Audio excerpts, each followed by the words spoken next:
Português para concursos, aula 45, interpretação de textos 3.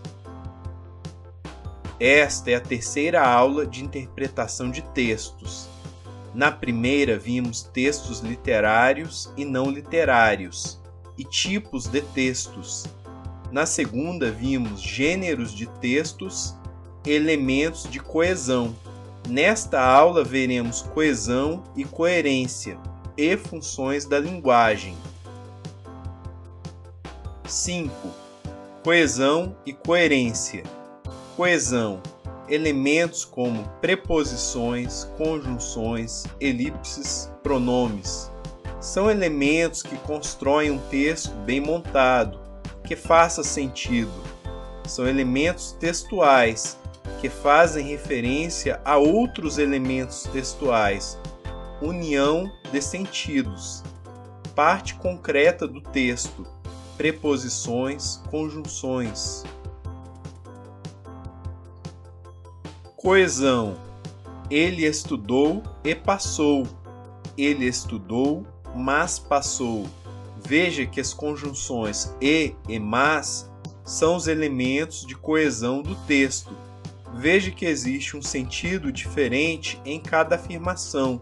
No primeiro, e significa adição, enquanto a conjunção mas indica oposição, e nesse caso podemos pensar que estudar não é tão bom quanto passar. Helena e Luísa saíram, aquela para a escola, esta para a casa da avó. Veja que aquela e esta são elementos de coesão, retomam termos já usados. Coerência: é o sentido do texto, é ele estar bem montado, é intangível e só faz sentido quando pensamos no texto como um todo. Assim, para um texto ter coerência, ele precisa ter coesão, mas nem sempre um texto coeso é coerente. São elementos de compreensão do texto, conceito abstrato, unidade de sentido. Coerência: digamos que um texto condena a pena de morte. Na introdução condena, no desenvolvimento condena, mas na conclusão, no último parágrafo, menciona que em casos de guerra a pena de morte é justificada. Esse texto é incoerente, já que sua conclusão não está alinhada com a introdução e o desenvolvimento. Perceba que só podemos pensar em coerência quando pensamos no texto como um todo. Perceba que, do ponto de vista da interpretação de textos, as questões devem ser respondidas tendo em vista apenas o texto. Isso porque muitas vezes o texto traz elementos da atualidade, como eleições, celebridades, políticos, enfim, elementos que comumente temos conhecimento prévio por outras fontes que não o texto da prova. A pergunta da prova pode, de forma maldosa, perguntar se podemos fazer essa ou aquela afirmação com base no texto. E muitas vezes, com base no texto, não podemos, mas com base no nosso conhecimento prévio, podemos, e isso pode confundir o candidato. 6. Funções da linguagem. Para tratar de funções da linguagem, antes precisamos entender os elementos da comunicação. São eles: emissor, quem emite a mensagem; receptor, quem recebe a mensagem; canal, meio usado para enviar a mensagem; código, sons ou gráficos usados para codificar a mensagem; mensagem, o que se quer comunicar; referente, sobre o que a mensagem se trata. O foco pode cair em qualquer um dos elementos: emissor, receptor, canal, código, mensagem, referente. Conforme a função da linguagem, o foco recai em um dos elementos. Assim, a função emotiva ou expressiva, foco no emissor. Exemplo, poesias. Somos feitos um para o outro. O foco é transmitir emoções, sentimentos do emissor. B. Função conativa ou apelativa, foco no receptor. Exemplo, propagandas. Compre isso ou aquilo. O foco é convencer o receptor de algo. C. Função referencial ou informativa, foco no referente.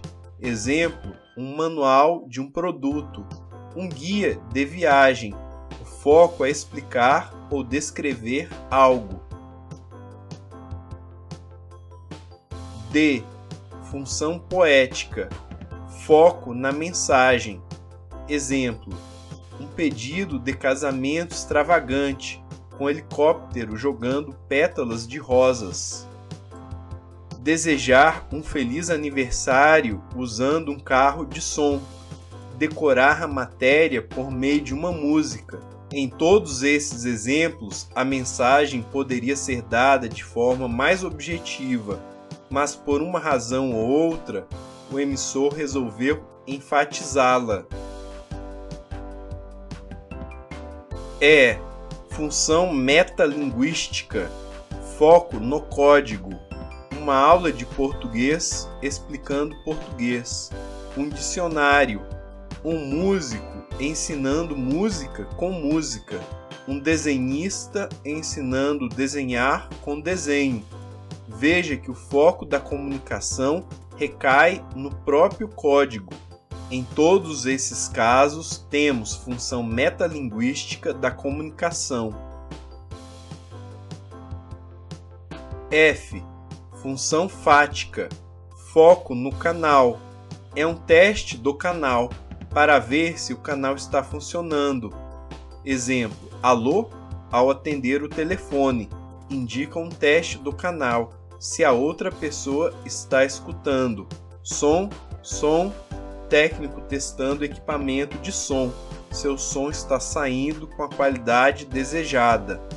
Ao encontrar uma pessoa, também falamos: oi, tudo bem? Estamos verificando se a pessoa está disponível para conversar, se ela reconhece o emissor. Esses termos também exercem função fática. Um texto pode conter várias funções de linguagem, da mesma forma que na tipologia textual. Não é a quantidade de texto que determina sua função, e sim a função do texto, sua finalidade. É comum atualmente peças publicitárias usarem uma descrição de algo com depoimentos e apenas no final, em uma linha, fazer uma sugestão. Por exemplo, o texto descreve as belezas de Salvador, função informativa. Contém o depoimento de um turista, função emotiva. E no final, em apenas uma linha, contém: conheça Salvador, a capital da alegria. Veja que, apesar de quantitativamente o texto conter mais função informativa, ele é predominantemente um texto apelativo ou conativo, porque a função tanto da descrição quanto do depoimento foi para convencer o receptor a viajar a Salvador. Nessa terceira aula, estudamos coesão e coerência e funções da linguagem. Também não costumam ser cobradas em provas, mas como os conceitos são fáceis, vale a pena revisar. Na próxima e última aula de interpretação de textos, estudaremos figuras de linguagem. Se houver dúvida, deixe nos comentários que responderemos. Se você gostou, cadastre o seu e-mail no site www.resumosParaConcursosGrátis.com.br e receba aulas e dicas de estudo para concursos. Um forte abraço e até mais!